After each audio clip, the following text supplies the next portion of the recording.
I hope the right measures are already politically possible, but possibly, I think, as I said before, things may have to get much worse before they become possible. But is there no other route to it? And what about some form of general cooperation, people understanding the problem and without the pain that you describe, solving up on? Why can't that be done?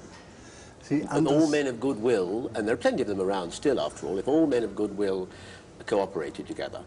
Understanding the problem would show them that it means adaptations to facts nobody can possibly know. That for this purpose we have to return to an automatic system which brings this about, which takes into account much more than anybody knows, which involves all these changes in the present structure, which people so intensely hate. And unless you take the power from them to prevent things they hate, you will never get the adjustment which is necessary. How are you going to take the power to prevent people obstructing developments which they will hate?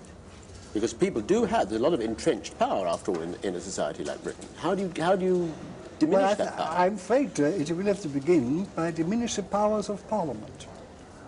I think it's Parliament which confers all these powers, and does so every time everyone complains, and he is given a new power to protect himself against other things. And I think it really begins with the idea of an unlimited legislature, called a legislature, which in fact can order any particular administrative measure it likes. So elective dictatorship, as we now come to call it. Yes, that's what we like to call this. But my concrete suggestion on this has been to divide true legislation, laying down of general rules, and government between two different democratic elected bodies, where the one lays down the general rules, the other governs under these general rules. But that means, I think, a recovery of old political ideas, a conception of what the law means, which will take a very long time.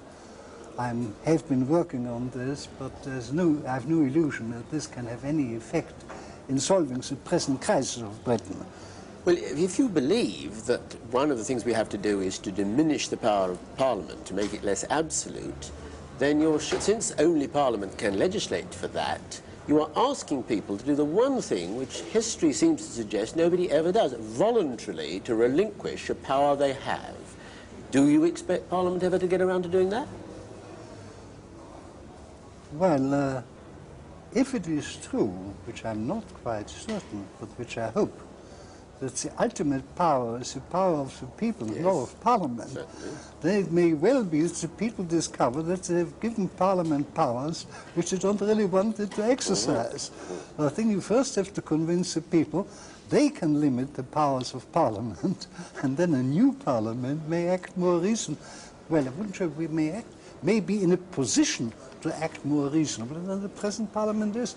The politicians are largely driven by our system to do a great deal of nonsense. It's not that they are stupid. They can't do otherwise.